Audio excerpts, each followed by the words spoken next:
நிறைய குடும்பங்களுக்குள்ள இருக்கக்கூடிய ஒரு சர்ச்சை என்னன்னு கேட்டா, என்னுடைய கணவர் எனக்கு எந்த வீட்டு வேலைகளையும் பண்ணி தர்றதில்லை, மனைவிமார் கவலைப்படுறது அல்லது சங்கடப்படுற அந்த காட்சிகளை நம்ம பார்க்க முடியும். பெரும்பாலும் எல்லார வீடுகளையும் அப்பப்ப வரக்கூடிய ஒரு சர்ச்சையும் கூட. இதற்கு நம்ம சொல்லக்கூடிய ஒரு பதில், ஆண்கள் தரப்புல சொல்லக்கூடிய ஒரு பதில் என்ன தெரியுமா? பெரும்பாலான நாங்கள்லாம் வெளியே போகிறோம், எவ்வளோ கஷ்டப்படுறோம், எல்லாம் உங்களுக்காக பிள்ளைகளுக்காகத்தானே உழைக்கிறோம், அப்படி உழைச்சிக்கிட்டு வரும்போது நீங்கள் வீட்டில் சும்மா தானே இருக்கிறீங்க அப்படின்ற மாதிரி நம்ம பதிலை சொல்லிடுவோம். ஆனால் யதார்த்தமாக யோசித்து பார்த்தோம்னு சொன்னால், பெண்கள் செய்கிற வேலைகளை எல்லாம் நம்ம செய்கிறதுக்கு கற்பனை கூட பண்ண முடியாது. காலையில் எழும்பினா இரவு தூங்குகிற வரைக்குமே மெஷின் மாதிரி ஒர்க் பண்ணுவாங்க. சில பெண்கள் வீட்டு வேலைகளை தாண்டி ஒரு ஜாப்ல இருக்கக்கூடியவங்களாக இருப்பாங்க, டீச்சராக இருப்பாங்க, அல்லது ஒரு கம்பெனியில் ஒர்க் பண்ணுவாங்க, வெளியில் ஏதாவது ஒரு தொழில் பண்ணுறவங்களாக இருப்பாங்க. அதையும் பண்ணிக்கிட்டு என்ன பண்ணுவாங்கன்னா, துவைக்கிறது, சமைக்கிறது, பிள்ளைகளுக்கான வீட்டு வேலைகளை பண்ணுறது, பிள்ளைகளுக்கு படித்து கொடுக்கறதுன்னு சொல்லி. ஆனால் நம்ம என்ன நினச்சிக்கிட்டு இருப்போம்னு சொன்னால், நாங்கள்லாம் எப்படி தெரியுமா, நாங்கள் எவ்வளோ கஷ்டப்பட்டு நாங்கள் உழைக்கிறோம், எவ்வளோ கஷ்டம். அப்படி வெளியில் வேலைக்கு போயிட்டு வீட்டுக்குள்ளே வருவோம், வந்து குளிச்சுட்டு கிழிச்சிட்டு தூங்க போக்கலாம், கை கால் வருத்தம்னு முடிய காலை அமர்த்தி விடுவாங்க, தலையை பிடிச்சி விடுவாங்க, உடம்புக்கு மருந்து தேய்ச்சி விடுவாங்க, இது எல்லாத்தையுமே பண்ணுவாங்க. ஆனால் அவங்க இப்படி நோய்வாய்ப்பட்டிருக்கிற சந்தர்ப்பங்களில் நம்ம அப்படித்தான் நடக்கிறோமா என்கிற ஒரு கேள்வி எல்லா ஆண்களிடத்திலும் எழக்கூடிய ஒரு கேள்வியும் கூட. இதற்கு இஸ்லாம் காட்டி தருகிற ஒரு அருமையான வழிகாட்டுதல் இருக்கு. ஏன்னா ரசூலுல்லாஹி ஸல்லல்லாஹு அலைஹி வஸல்லம் அவங்கள போல குடும்ப வாழ்க்கைக்கு வழிகாட்டி எந்த தலைவரையும் நீங்கள் பார்க்க முடியாது. உலகத்தில் நிறைய புரட்சி செய்த மாவோவை நீங்கள் பார்க்கலாம், அல்லது ஃபிடல் காஸ்ட்ரோவை பார்க்கலாம். இந்த மாதிரி எல்லா புரட்சியாளர்களையும் வெளிப்படையான புரட்சிகளை பார்க்கலாம். குடும்பத்துக்குள்ளேயே ஒரு வழிகாட்டிய புரட்சி என்பது அல்லாஹ்வுடைய தூதர் ஸல்லல்லாஹு அலைஹி வஸல்லம் அவங்களால மாத்திரம்தான் காட்ட முடியும். அதான் அல்லாஹ்வுடைய தூதர்.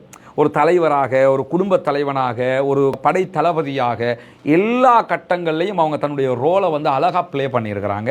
ஆயிஷா ரலியல்லாஹு அன்ஹாட்ட அஸ்வத் இப்னு யஸீத் ரஹிமஹுல்லாஹ் அவங்க கேட்குறாங்க, ரசூலுல்லாஹ் வீட்டில் என்ன வேலை செய்வாங்க அப்படின்னு கேட்குறாங்க. இப்போ நம்மகிட்ட கேட்டால், வீட்டில் உங்கள் கணவர் என்ன ஒர்க் பண்ணுவார், வீட்டில் இருக்கிற டைமில் என்ன ஒர்க் பண்ணுவார், ஃபோன் பார்த்துக்கிட்டு இருப்பார், டிவி பார்ப்பார், கிரிக்கெட் பார்ப்பார், அல்லது சினிமா படம் பார்ப்பார், இல்லைனா புக்கு படிப்பார், பிள்ளைகளோட விளையாடுவார். பெரும்பாலும் இந்த பதில்கள் தானே வரும்.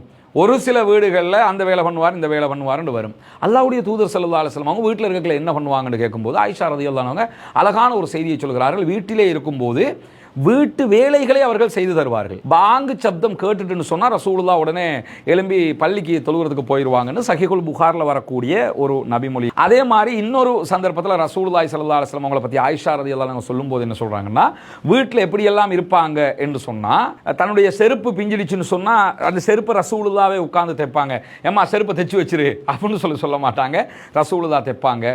தன்னுடைய ட்ரெஸ்ஸு கிழிஞ்சிருந்தால் ரசூலுல்லாஹ் அதை தைப்பாங்க அப்படின்னு சொல்லி ஆயிஷா ரலியல்லாஹு அன்ஹா சொல்ல கூடிய செய்தி அகமதுல ஆதாரபூர்வமாக பதிவு செய்யப்பட்டிருக்கு. இந்த ரெண்டு செய்தியும் நமக்கு சொல்லுகிற ஒரு முக்கியமான வழிகாட்டல் என்ன தெரியுமா? மனைவியருக்கு நம்மால் முடிஞ்ச வேலைகளை நம்ம பண்ணி கொடுக்கணும். ஒரு துணிமணியை மடித்து கொடுக்கறது, கழுவி போட்டுருவாங்க, அதை மடித்து கொடுக்கலாம், ரொம்ப சந்தோஷமாக இருக்கும். சின்ன ஒரு வேலையாக இருக்கும், ரொம்ப மகிழ்ச்சி அடைவாள் அதில்.